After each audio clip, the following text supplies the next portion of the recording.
Hello बच्चों, second lecture हम ये शुरू करते हैं इंश्योरेंस कंपनी का। लास्ट लेक्चर में हमने थ्योरेटिकली चीज़ें ही देखा था।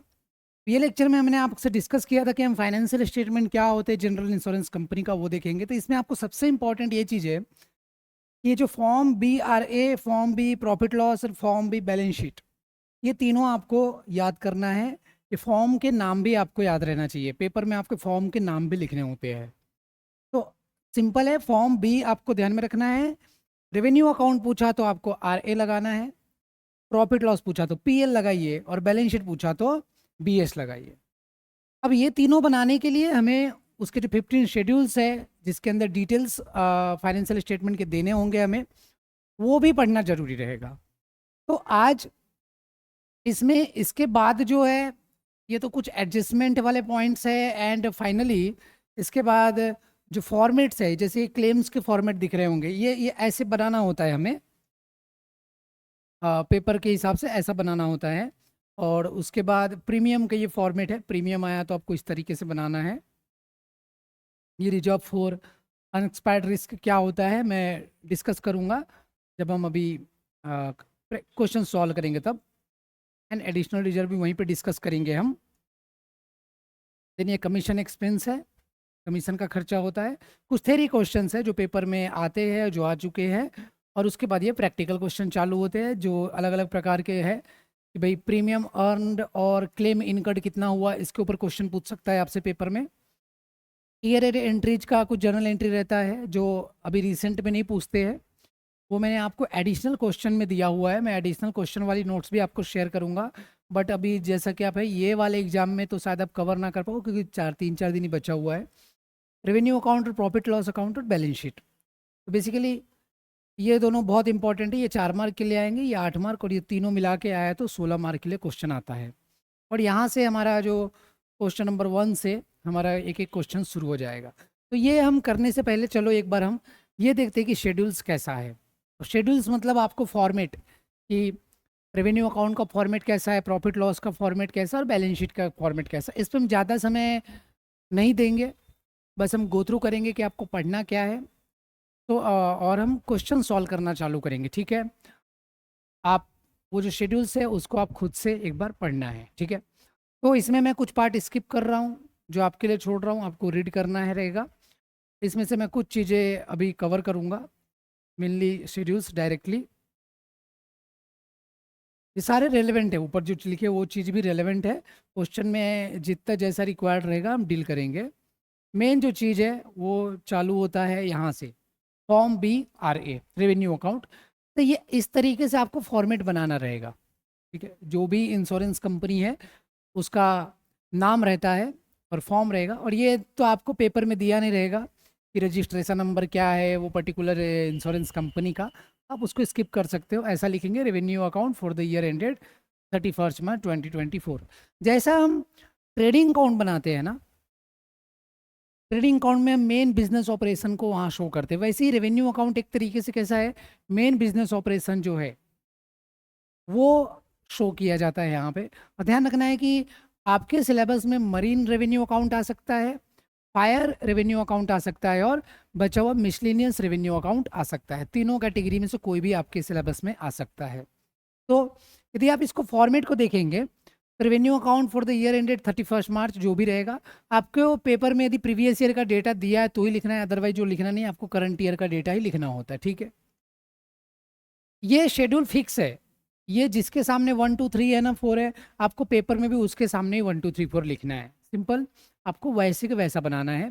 फर्स्ट रहता है प्रीमियम अर्न, पहला जो है वो है प्रीमियम अर्न, कितना प्रीमियम हमने अर्न किया उसके बारे में लिखना है, फर्स्ट शेड्यूल है।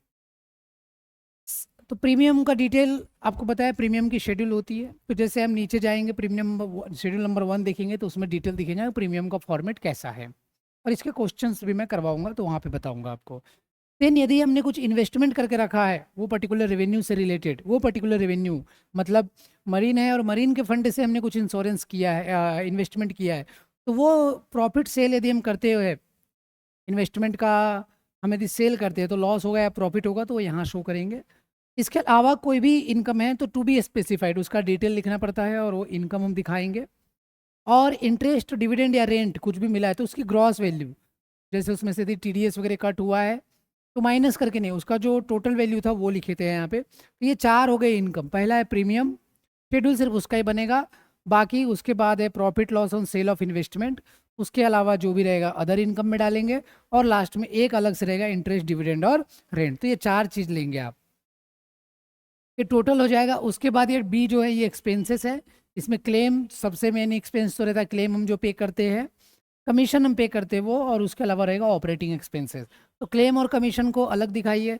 बाकी सारे एक्सपेंसेस जो पर्टिकुलर रेवेन्यू अकाउंट से रिलेटेड है, जैसे मरीन है तो मरीन का जो एक्सपेंस है वो, तो वो एक्सपेंसेस आप इसमें लिखेंगे ऑपरेटिंग एक्सपेंस में।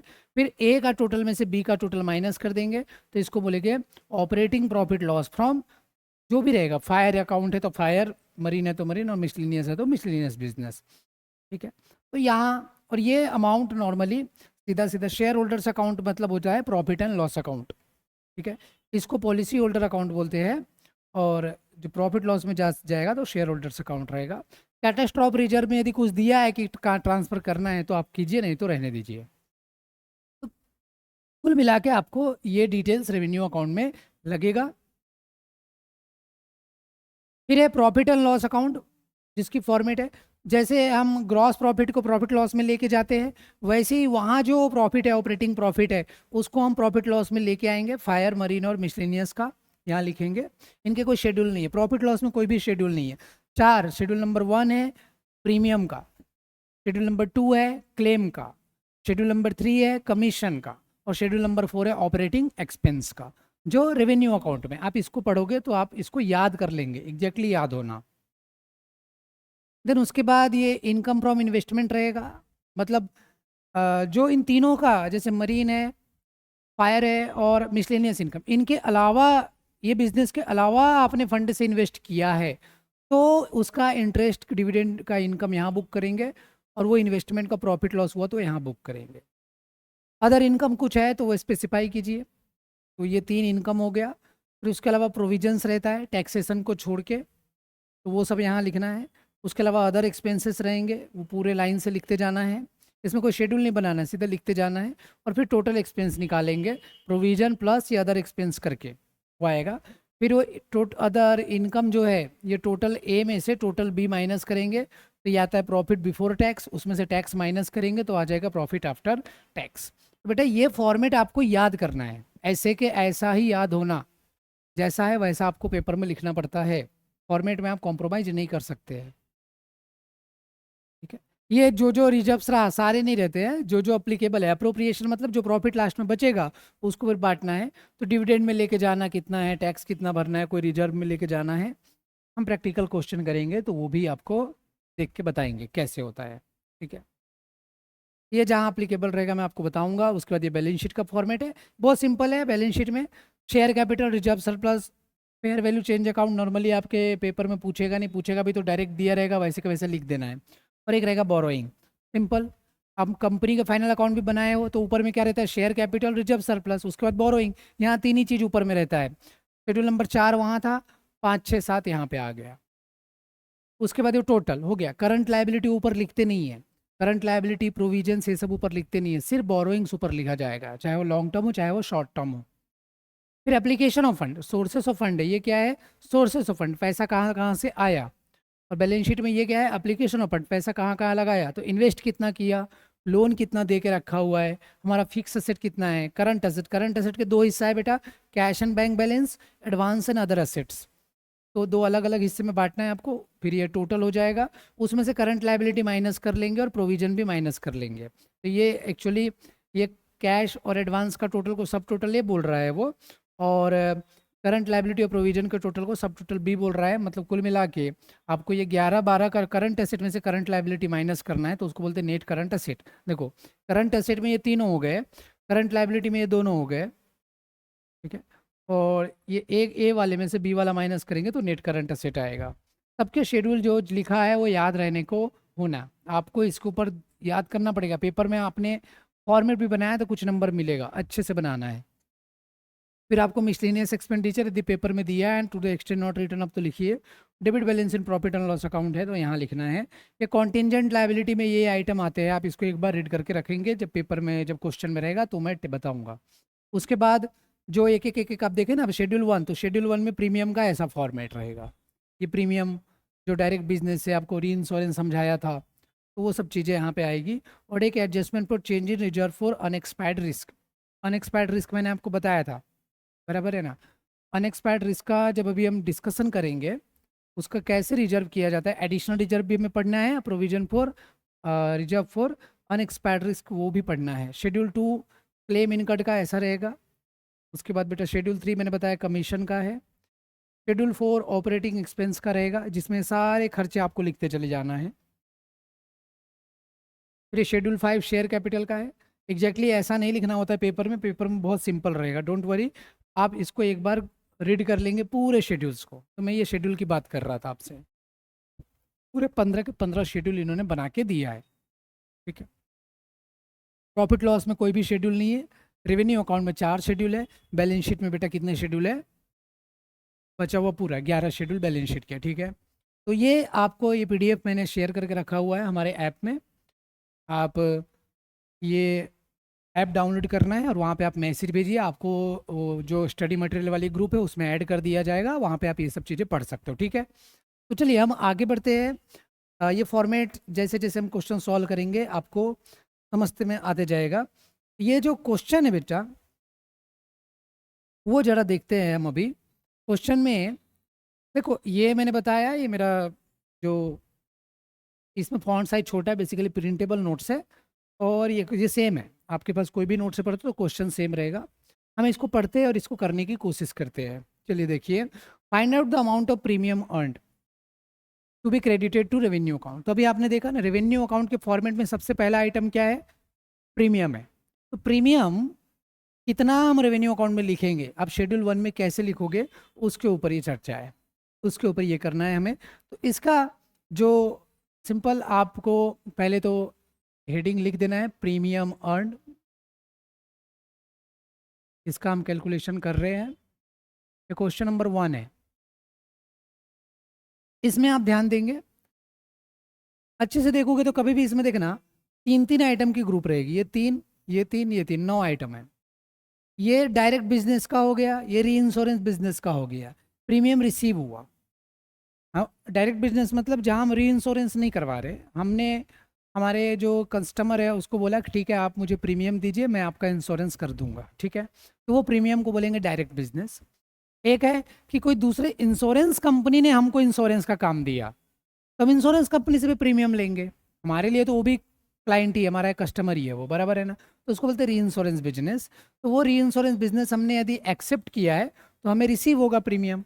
मैंने एक चार्ट बना के दिखाया था आप लोगों को, है ना। मैं फिर से एक बार रिवाइज करवा दूँ वो चार्ट। तो चार्ट्स में हमने क्या पढ़ा था कि एक है, 3 चीज़ें, एक है प्रीमियम, एक रहेगा क्लेम, और एक रहेगा कमीशन। इंश्योरेंस के कंपनी के हिसाब से सोचना है, जो इंश्योरेंस करवा रहा है उसके हिसाब से नहीं सोचना है आपको। पहला केस हम लेते हैं डायरेक्ट बिजनेस के केस में। डायरेक्ट बिजनेस के केस में यदि आप देखोगे तो प्रीमियम हमें क्या होगा, रिसीव होगा, ऑफ कोर्स। ये तो कस्टमर हमें पैसा देगा, रिसीव्ड होगा। क्लेम हम क्या करेंगे, पे करेंगे। और जो एजेंट हमको काम ला के देगा उसे हम कमीशन पे करेंगे। सॉरी, ये कमीशन ही क्यों लिख रहा हूँ मैं, कमीशन भी हम उसको क्या करेंगे, पे करेंगे। फिर एक था हमारा री इंश्योरेंस। तो री इंश्योरेंस में बेटा 2 पार्ट हो जाता है। री इंश्योरेंस में एक तो हो जाता है सीडेड और एक हो जाता है एक्सेप्टेड। एक हो जाता है एक्सेप्टेड। यहाँ बहुत इंपॉर्टेंट है, यदि सीडेड है मतलब हमने री इंश्योरेंस किसी और से करवाया, एक्सेप्टेड है मतलब हमने किसी का री इंश्योरेंस करके दिया। री इंश्योरेंस, इंश्योरेंस कंपनी किसी और इंश्योरेंस कंपनी से इंश्योरेंस करवाती है, ठीक है। तो जब सीड किया है तो हम किसी और को बोल रहे हैं कि हमारा इंश्योरेंस करके दो, तो हमें प्रीमियम पे करना पड़ेगा, ठीक है। प्रीमियम हमने पे किया, हमने इंश्योरेंस करवाया है किसी और से, तो जब हमें कस्टमर क्लेम करेगा तो हम भी वो इंश्योरेंस कंपनी से पैसा मांगेंगे, तो क्लेम हमको यहाँ पे रिसीव होगा। और हमने उसको काम दिया, हमने यदि सामने वाले को बोला इंश्योरेंस करके दे, तो हमने उसको काम दिया ना, तो हमें कमीशन का पैसा रिसीव होगा, वो हमें पैसा देगा, हमें कमीशन मिलेगा, क्योंकि हमने उसके लिए काम लाया।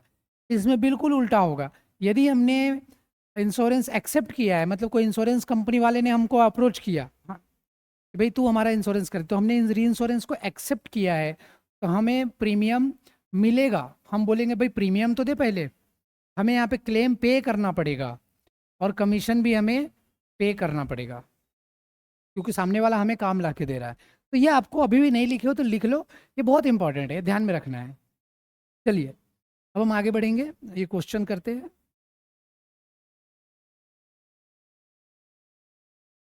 Premium received in direct business, पहले मैं डायरेक्ट बिजनेस का लिखूंगा, फिर मैं री इंश्योरेंस सेडेड का लिखूंगा, और फिर मैं री इंश्योरेंस एक्सेप्टेड का लिखूंगा। देखो पहले हम लिखेंगे डायरेक्ट बिजनेस से रिलेटेड जो चीज़ें हैं वो। डायरेक्ट बिजनेस में प्रीमियम रिसीव्ड, प्रीमियम रिसीव्ड कितना हुआ वो देखो, तो रिसीव्ड हुआ है 90,000, 90,000 रिसीव हुआ। अब इसमें हमेशा ध्यान रखना कि जो रिसीवेबल है उसको ऐड करो क्लोजिंग को, और ओपनिंग को लेस करो। तो यहाँ देखो डायरेक्ट बिजनेस का ढूंढो बेटा, ये देखो premium receivable in respect of direct on 1 अप्रैल 2020, अब 31 मार्च 2021 है, मतलब क्लोजिंग होगा। 1 अप्रैल 2020 बोले तो ओपनिंग है, तो क्लोजिंग वाला ऐड करो, ओपनिंग वाला लेस करो। प्रीमियम रिसीवेबल जो है डायरेक्ट बिजनेस 1 अप्रैल 2020 का, वो लेस हो जाएगा, और क्लोजिंग वाला जो है premium receivable in respect of direct business on 31 March 2021, उसको ऐड करना है।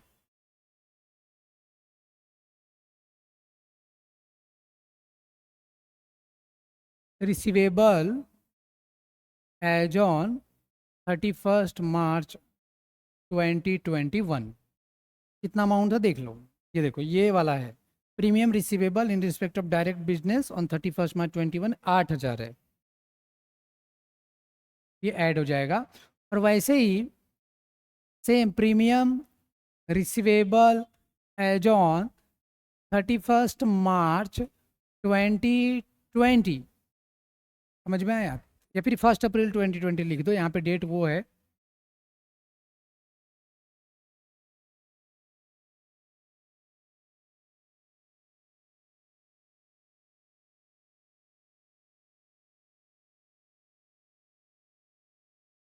फर्स्ट अप्रैल 2020 को कितना अमाउंट देखो बेटा, कितना पैसा लेना बाकी था, 10,000,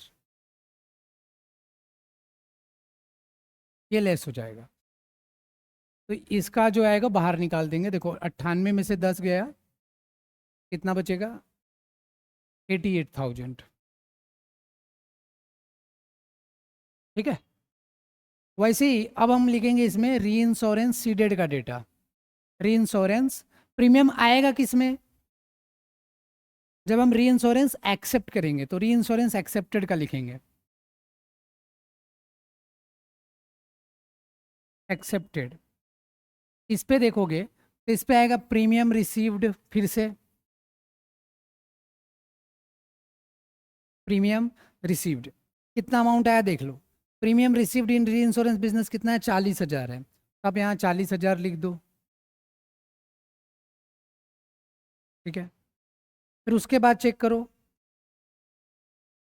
अब इसमें भी दो डेट का देखो, देखो premium receivable in respect of री इंश्योरेंस बिजनेस, ये ओपनिंग हो गया 1 अप्रैल 2020, और premium receivable in respect of री इंश्योरेंस बिजनेस 31 मार्च 2021, ये क्लोजिंग हो गया। क्लोजिंग ऐड करो, ओपनिंग वाला लेस करो।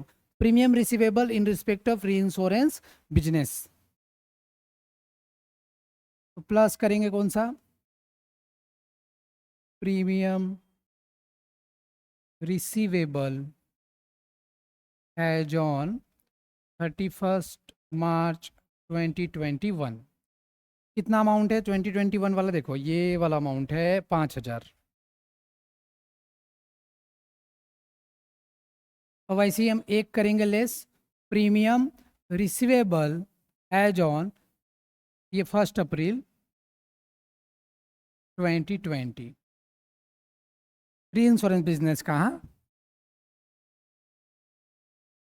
ये देखो, ये री इंश्योरेंस बिजनेस का रिसीवेबल था 1000 रुपये, मतलब इतना पैसा लेना बाकी था ओपनिंग में। ये अक्रूवल बेसिस के हिसाब से हो रहा है। ये देखो 40,000 रिसीव हुआ, लेकिन वो ये साल का रिसीव हुआ क्या पूरा? नहीं, उसमें 1,000 तो पुराना रिसीव हुआ। तो पुराना जो रिसीव हुआ वो ये साल का इनकम है क्या? नहीं है। और 5,000 जो ये साल का नहीं आया वो ये साल का इनकम है, तो वो ऐड करना पड़ेगा। और जो पुराना आया वो लेस करो। वैसे ही 90,000 पूरा पैसा आया और उसमें से 10,000 तो पुराना पैसा आया, तो इसलिए उसको लेस किए, क्योंकि पिछले साल का इनकम ये साल आया। और 8,000 जो ये साल का नहीं आया उसको ऐड करना पड़ेगा, है कि नहीं है? तो जो ये साल का नहीं आया वो ऐड कर रहे हैं, और जो पिछले साल का आया वो क्या कर रहे हैं? हम लेस कर रहे हैं। सिंपल लॉजिक है। तो 45 में से एक गया तो ये हो गया बेटा 44,000। अब ये दोनों तो ऐड होता है, डायरेक्ट बिजनेस और री इंश्योरेंस एक्सेप्टेड दोनों का क्या होता है? ऐड होता है। तो ये ऐड करके कितना आ गया? 8 4 12, 1,32,000। ठीक है, ये ऐड होता है क्योंकि देखो ये दो पूरा रिसीव का डेटा है, ये पूरा क्या है? रिसीव का डेटा है। तो रिसीव वाला इनकम क्या होगा? ऐड होगा। अब जब हम री इंश्योरेंस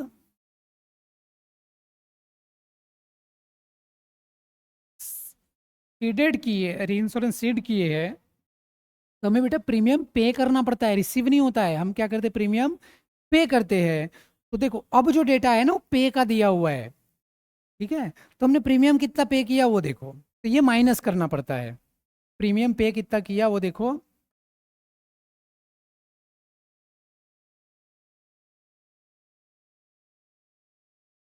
प्रीमियम पेड कितना पे किया टोटल में हमने? 31,000। फिर से इसमें ओपनिंग ऐड करेंगे, closing less sorry, opening less करेंगे, क्लोजिंग ऐड करेंगे, क्योंकि क्लोजिंग मतलब इतना पैसा अभी दिया नहीं हमने, और इतना पैसा जो दिया वो पुराना दे दिया। तो जो पुराना दिया वो माइनस कर दो, और जो देना बाकी है वो ऐड कर दो। तो ये क्लोजिंग देना बाकी है 4,000। तो प्रीमियम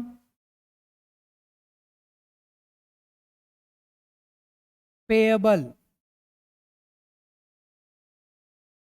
एज ऑन 31 मार्च 2021, कितना अमाउंट देना बाकी है? 4,000। और इसमें से लेस करेंगे प्रीमियम पेएबल एज ऑन 1 अप्रैल 2020। ठीक है, तो ये अमाउंट कितना है? 3,000। ये माइनस करो। ये प्रीमियम हम पे किए, कितना प्रीमियम पे किए? देखो 35 में से 3 गया तो 32,000 हमने क्या किए? पे किया। समझ में आ रहा है भाई? 31,000 हमने टोटल पे किया, उसमें से 3,000 हमने पुराना पे किया, और 4,000 ये साल का पे करना बाकी है। तो जो बाकी है उसको ऐड किया, जो पुराना पे किया उसको लेस किया। ठीक है, तो ये अमाउंट माइनस करेंगे, तो ये साल का प्रीमियम कितना आ रहा है? 1,00,000। प्रीमियम ये हो गया, प्रीमियम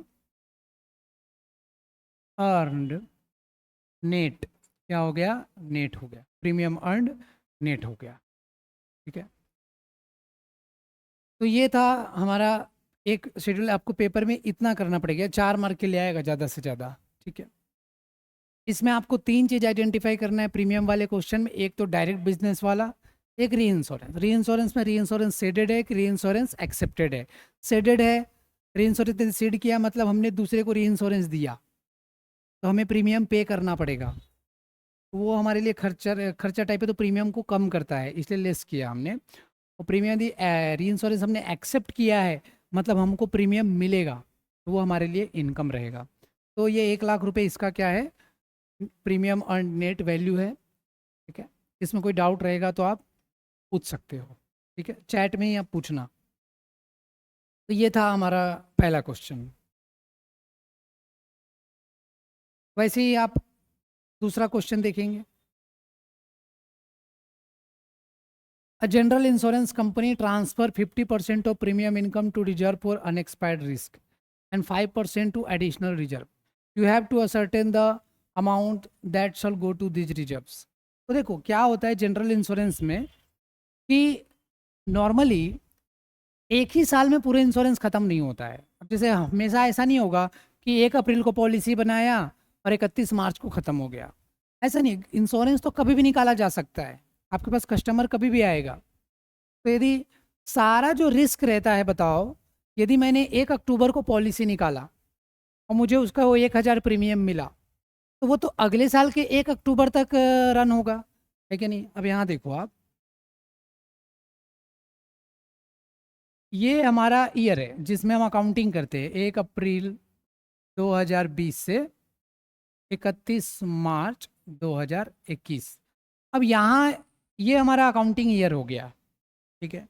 अब जिसका पॉलिसी हमने ये डेट को निकाला और उसने यदि हमें प्रीमियम दिया से 1,000, तो 1,000 पूरा प्रीमियम ये साल का इनकम हो गया, बराबर है। ये साल का इनकम मान लो पूरा 1,000, क्योंकि एक साल भी में ही बेनिफिट खत्म हो जाएगा, हमारा ऑब्लिगेशन भी खत्म हो जाएगा पूरा कमा।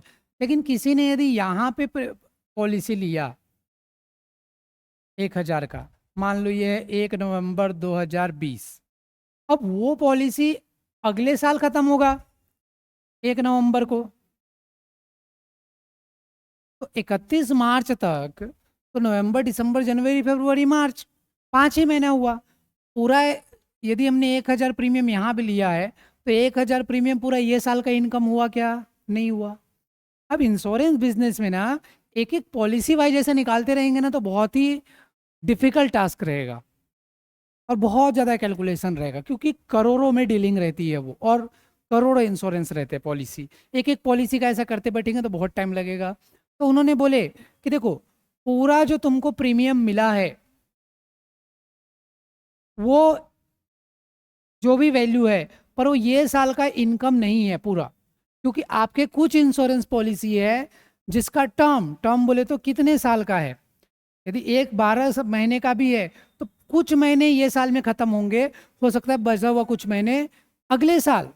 तो पॉलिसी पूरी तरीके से एक्सपायर होता नहीं है हमारे ईयर में, वो कुछ पॉलिसी बेटा अगले साल में एक्सपायर होगा, जबकि पैसा तो हमको इसी साल में आ गया। तो जब एक्सपायर अगले साल में होगा, तो उसका पूरा इनकम अगले साल ये साल बुक करना सही नहीं है, ठीक है। क्योंकि रिस्क भी तो अगले साल ट्रांसफर हो रहा है, तो उतना प्रीमियम भी अगले साल ट्रांसफर होना चाहिए, पर वो रिस्क कितना उतना है, इसी के लिए हमें एक रिजर्व बनाना पड़ता है। रिजर्व फॉर ये अनएक्सपायर्ड रिस्क है, ये एक्सपायर हुआ क्या? नहीं, और ये पीरियड क्या हो गया? एक्सपायर है, लेकिन ये पीरियड अभी भी अनएक्सपायर्ड है, आगे अभी भी उसको यदि नुकसान हुआ तो हमें पैसा देना है, तो उसको बोलते हैं रिजर्व फॉर अनएक्सपायर्ड रिस्क। उतना प्रीमियम आपको कम करना पड़ता है, उतना इनकम आपको कम करना पड़ता है, और उतना आपको रिजर्व में ट्रांसफर करके रखना पड़ता है। तो उसके लिए नियम बनाया गया है कि जो मरीन इंश्योरेंस है उसमें रिस्क उनका कहना है ज़्यादा रहता है, तो मरीन में पूरा 100% रिजर्व आपको मेंटेन करना होता है। मतलब यदि 10 करोड़ रुपए आपको मिला प्रीमियम, पूरे 10 करोड़ आप इनकम मत मानो, रिजर्व में चला जाएगा। लेकिन जो फायर इंश्योरेंस है या मिसलिनियस इंश्योरेंस है, उसमें आपको 50% रिजर्व में ट्रांसफर करना पड़ता है। Reserve for unexpired risk, unexpired मतलब 31 मार्च के बाद जो पीरियड है उसको बोलते हैं अनएक्सपायर्ड रिस्क, है कि नहीं है। उसके लिए हम रिजर्व क्रिएट करते हैं। रिजर्व मतलब हमेशा ध्यान रखना, रिजर्व मतलब हमारा ये साल के इनकम को क्या करेगा? वो कम करेगा, ठीक है। ये साल के इनकम को कम कर रहा है, तो कितने से कम करना है? तो मरीन बिजनेस में हमेशा आपको 100% कैलकुलेशन करना है, और मिसलेनियस और फायर इंश्योरेंस में 50%। तो जो आप 10 करोड़ प्रॉफिट दिखाने वाले थे वो जीरो हो जाएगा यदि आपने 10 करोड़ ही प्रीमियम रिसीव किया है, तो मरीन में। समझ में आ रहा है? तो इस वे से हमें रिजर्व फॉर अनएक्सपायर्ड रिस्क का वर्किंग करना होता है। कभी कभी एडिशनल रिजर्व मेंटेन करने बोल सकते हैं, बोले 50% और 100% इनफ नहीं है, आप 10% और मेंटेन कीजिए, 5% और मेंटेन कीजिए। वो कंपलसरी नहीं है, वो इंश्योरेंस कंपनी के ऊपर है, वो करना चाहती है तो करेगी, नहीं तो नहीं करेगी। लेकिन ये कंपलसरी है, ये 100% और 50% जो है बिजनेस वाइज ये करना ही पड़ता है। यदि मरीन इंश्योरेंस है तो 100% रिजर्व में ट्रांसफर होना चाहिए अनएक्सपायर्ड रिस्क के लिए। और दूसरा इंश्योरेंस है, फायर है और कोई दूसरा मिसलेनियस इंश्योरेंस है, तो उसके लिए आपको 50% जो प्रीमियम नेट प्रीमियम का 50% आपको रिजर्व फॉर अनएक्सपायर्ड रिस्क में ट्रांसफ़र करना पड़ता है। तो ये 2 टॉपिक बचा था जो मैंने अभी कवर किया आपके लिए। बच्चों ये जो क्वेश्चन है, question number 2, a general insurance company transfers 50% of premium income to reserve for unexpired risk and 5% additional reserve. You have to ascertain the amount that shall go to these reserves. और ये data दिया हुआ है direct business का और री insurance business का। तो सबसे पहले तो इस क्वेश्चन में आपको नेट प्रीमियम कैलकुलेट करना है। क्या करना है? नेट प्रीमियम कैलकुलेट करना है। और नेट प्रीमियम कैलकुलेट करने के बाद आपको ये वैल्यू निकाल लेना है। ठीक है, तो जैसे हमने अभी ये डेटा से आप नेट प्रीमियम निकाल सकते हो, पिछले क्वेश्चन जैसा ही है। मैं ये क्वेश्चन की यदि बात करूँ, ये क्वेश्चन में जैसे नेट प्रीमियम कितना आया, 1 लाख आया। बहुत आसान है, देखो नेट प्रीमियम कितना है बच्चों, 1 लाख। तो यदि मैं रिजर्व और अनएक्सपायर्ड रिस्क निकालूं और मान लो ये फायर इंश्योरेंस वाला है, तो इसका 50% कितना होगा, 50,000। ये आंसर हो गया। वैसे यदि एडिशनल रिजर्व निकालने बोला है और मान लो 5% है, तो 1 लाख का 5% कितना होता है, 5,000। ये इतना ही करना है, मतलब ये तो सेम ही रहेगा ये सेकंड क्वेश्चन में भी, बस ये एक्स्ट्रा दे दिया है तो आप कर लेंगे ये। आप पहले ये डेटा को जैसे डायरेक्ट बिजनेस का इधर दिया, री इंश्योरेंस सीडेड का डेटा ये हो गया नीचे वाला, और री इंश्योरेंस जिसको जो एक्सेप्टेड है उसका डेटा ये हो गया ऊपर वाला। समझ में आया? तो नीचे वाला री इंश्योरेंस सीडेड है, ऊपर वाला री इंश्योरेंस एक्सेप्टेड है, क्योंकि रिसीव्ड हुआ है। हम री इंश्योरेंस एक्सेप्ट करेंगे तभी रिसीव होगा, इसका मतलब ये रिसीव एक्सेप्टेड वाला है। और पे किस में करते हैं हम, सीडेड वाले में। तो ये वाला और ये डायरेक्ट बिजनेस का डेटा हो गया। तो जो 3 डेटा पहले क्वेश्चन में था वो 3 डेटा ये क्वेश्चन में भी है। तो आप ये क्वेश्चन की मदद से पहले ये डेटा को सॉल्व करेंगे और आप आंसर निकाल लो। नेक्स्ट जो लेक्चर है उसमें मैं इसका सॉल्यूशन दूंगा आपको, ठीक है, और आने वाले हम क्वेश्चंस भी सॉल्व करेंगे।